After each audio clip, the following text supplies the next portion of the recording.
Hello and welcome back. I'm going to start today with a for instance. For instance, could you trade your neighbor's car for something that you want and your neighbor doesn't get anything out of it? Well, of course not. It's not your car to trade. That having said, let's get something straight. The Biden administration did try to get Paul Whelan back, despite what Fox News and all of the Trumpists will have you believe, yes, they tried to get him back. But what Putin wanted was someone that is not in U.S. custody for Paul Whelan's release. Let's talk a little bit about Paul Whelan. Now, he's been characterized as this bemedaled, wonderful Marine, talking about an American hero, and the fact of the matter is he was tried at a special court-martial and given a bad conduct discharge. A military judge sitting at a special court-martial convicted Paul Whelan, consistent with his pleas, of attempted larceny, 3 specifications of dereliction of duty, making a false official statement, wrongfully using another person's social security number,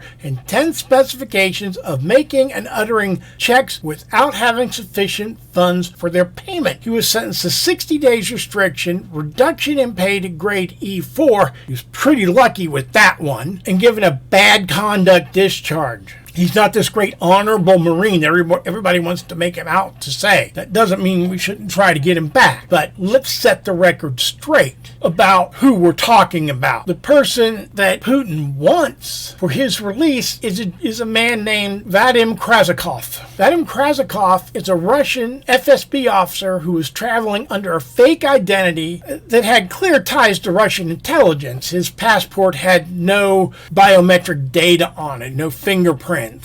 He was arrested for assassinating Kelemkan Kangashvili in Berlin. Kangashvili was a Chechen who worked for the Georgian Federal Services trying to find, Russian agents. There were 5 attempts made on his life while he was living in Tbilisi, which is why he moved him and his family to Berlin. Krazakov, traveling under the name Vadim Sokolov, rode up behind him on a bicycle wearing a wig to try to disguise himself, shot him 3 times in the head with a silenced 9mm, rode off. Police subsequently found the wig and the gun next in the River Spree next to where he ditched the bike. He didn't even make it out of Berlin before they arrested him. On the 15th of December 2021, a Berlin court found him guilty of murder and sentenced him to life imprisonment without automatic parole. What that means is a whole life sentence. The court determined also that the murder was ordered by the Russian government as a state-contracted killing. It's very unlikely Krazakov will ever be returned to Russia. We can't give Krazakov away. He's not our prisoner. How hard is it for people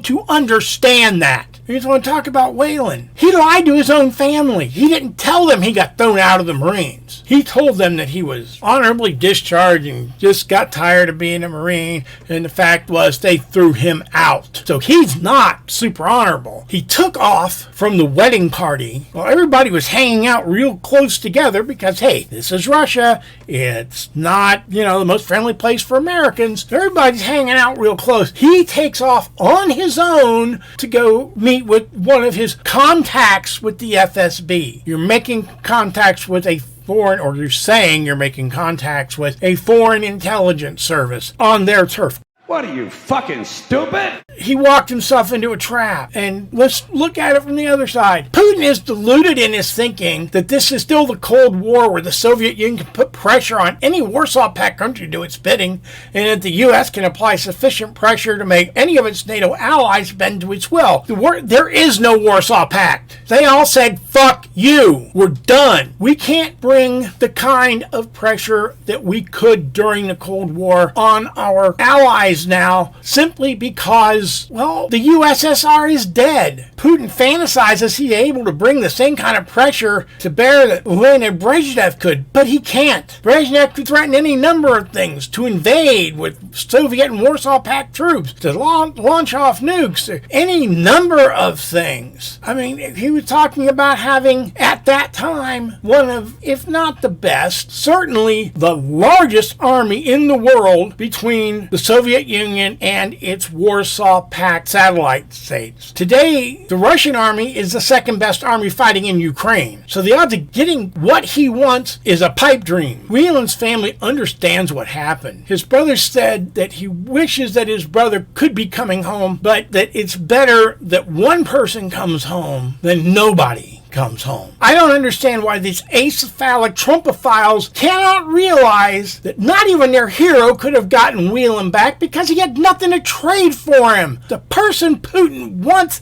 is in a prison doing a whole life sentence in Germany. We can't tell the Germans, give him to us now. Doesn't work like that anymore. Hasn't worked like that probably for a very long time. So get over it. Whelan made his own bed. He did something really stupid. Nobody in the wedding party knew where he was. He took off on his own to do whatever he thought he was going to do that was going to make him famous, and it got him busted up just like he got busted up in the Marine Corps. And the guy that Putin wants back, he ain't our prisoner. Victor Bout, however you want to pronounce his name, he was our prisoner. We could trade him. Krasnikov is not our prisoner. He's not our prisoner. We can't give him away. We don't have possession of him. I'm getting real tired of people who see facts as an inconvenient truth. Your hero Marine wasn't no hero. He got busted down to E4. They could have made him a buck fucking private. He got a big break there. They could have given him a dishonorable discharge and time in Leavenworth, but they didn't. He caught a break there. Whatever he did in Moscow, he did without the knowledge of any of his friends and family that went over there with him. He did something stupid, got himself in trouble, and got himself in prison. And the only way that Putin's going to give him up is for somebody that we don't have. They tried to get him back in this trade that got Brittany Griner back. But Putin said, no, Bouts is important to me, but he's not that important. I want this guy. I want Krasnikov. We can't give him up. He's not our guy. In fact, if he'd have done in the United States what he did in Germany, there's a very good possibility that he would not be just sitting in a prison. Krasnikov would be sitting on death row for a contract killing. And even then, I doubt we've given back spies before. We've given back arms dealers. We've never given back somebody who's committed a violent crime. And I wouldn't see it happening this time, even if he was in our possession. It sucks, but there's the facts for you. If you don't want to believe them, you don't want to read. If you read, you will find out I have not lied to you about anything here. But that's how it is. I'm done ranting. I'm going to give myself a heart attack. I'm getting red in the face. Feel free to comment. Please comment. I want to know if you think I'm insane. Like, subscribe, and stay safe. Have a nice day. I'll see you later. Bye.